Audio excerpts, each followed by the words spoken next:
It's me again, isn't it? So I thought I'd answer a few questions that have been in a little bit of a Facebook discussion. It's between Robin, Graham, David, and they've asked a few questions, so I thought I'd kind of answer them really.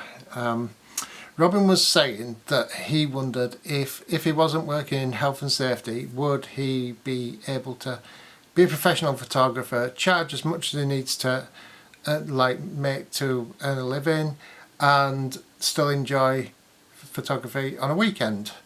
It's pretty tricky, to be honest. I think what I'd say is my time is probably 90% not taking photos. It's about getting the people to kind of book me.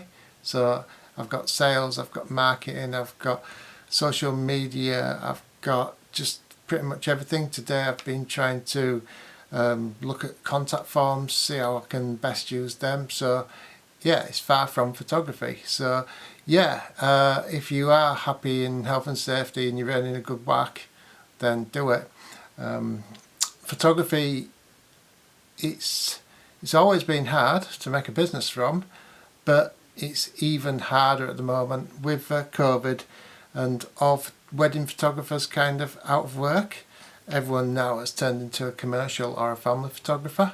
So not only am I trying to compete with the people who I was competing before, but I'm competing with lots of new people who are desperate and they're brilliant about shouting about themselves. So it is hard work. I have got a good reputation. However, I'm not someone that likes kind of talking in front of a camera, you may have noticed.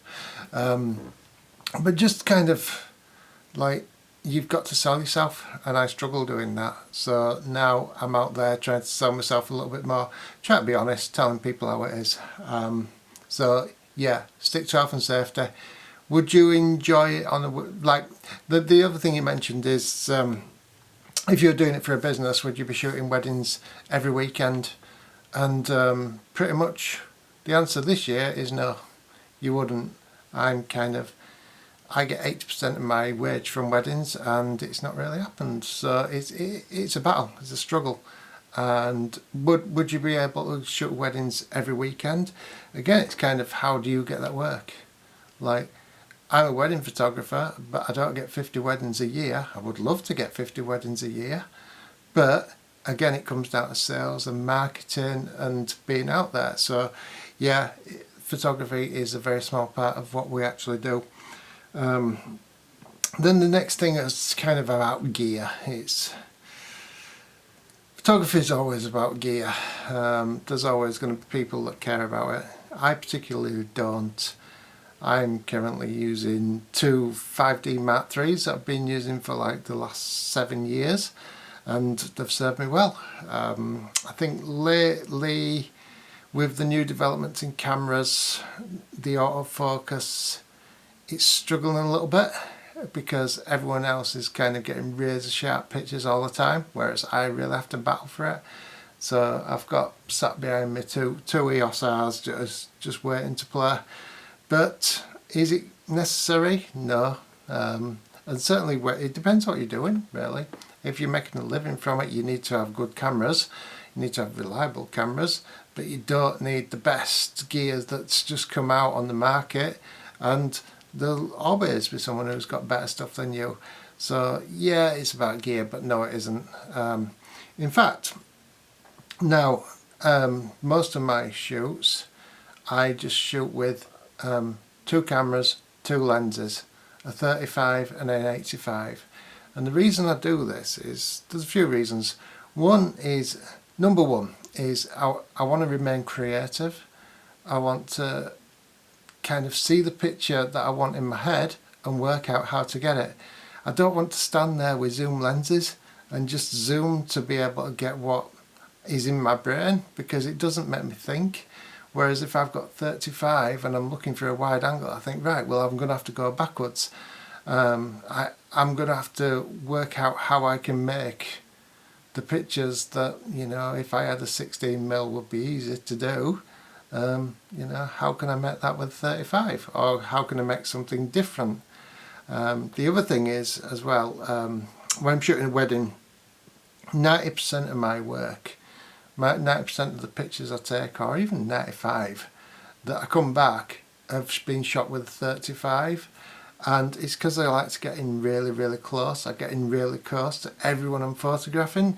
And then when you're actually looking at the pictures, and you just see how intimate the pictures really are. It's like you are there. It's like you're a person just in the crowd talking. And there's something really special about that. I just like limitations. I don't want it too easy. Before I used to use like a 16 to 34, 16 to 35, 24, 70, 70 to 200, so I had all my bases covered. I could just pretty much stand in the corner and just zoom, and it was just boring, you know. And the pictures reflected that.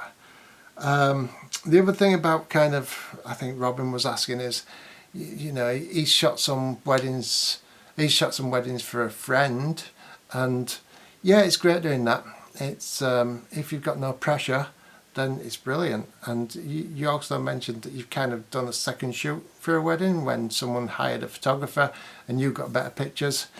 That's usually the case. I love second shooting, and the reason I love second shooting is if you know that the photographer's really good and they've got all the bases covered, then it's just playtime for you.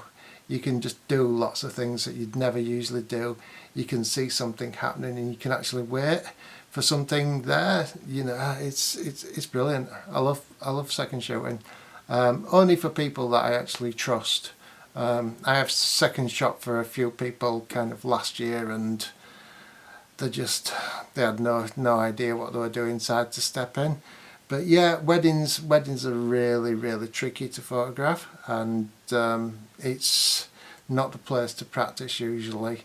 So if you are second shooting for someone, then do it. But if you're in the mindset of going, do I have to shoot weddings every weekend? I don't want to do that. Then you shouldn't be doing it, because weddings, you have to 100% care about your couple and what you're getting.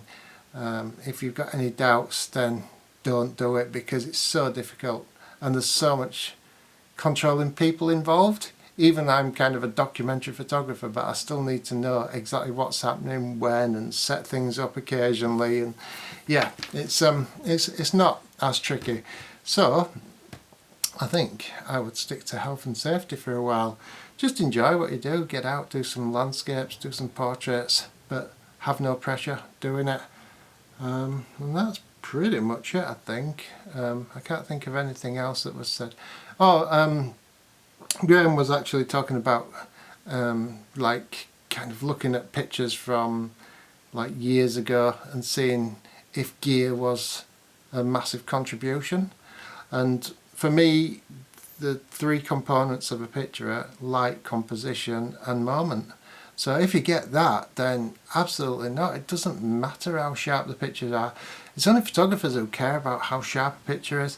Sometimes a blurred image is really like kind of artistic, and it's brilliant. But as photographers, we're like, oh no, it's out of focus, or no, that person's moving, or I can see some grain. Grain's the worst, you know. I'm always beating myself up about grain. So yeah, it's what we see.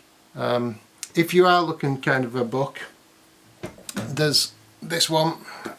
This is what's known as one of the best, particular street photographer books around, and it's The Suffering of Light by Alex Webb.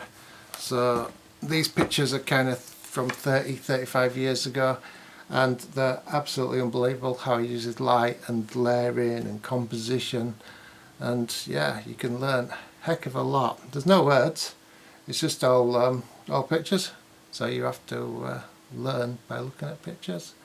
So I think that's about it for now.